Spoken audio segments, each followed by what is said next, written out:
dulu juga.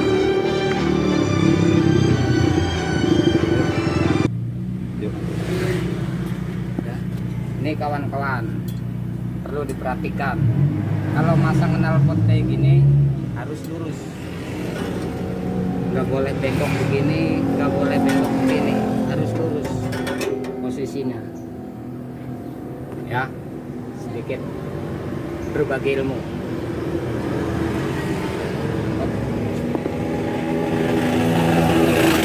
Ya, kita dulu.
Oke.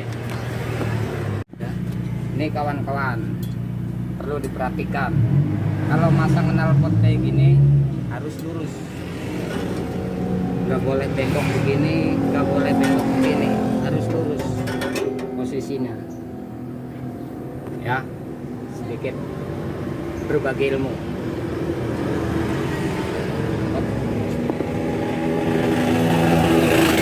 Ya, kita dulu.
Oke.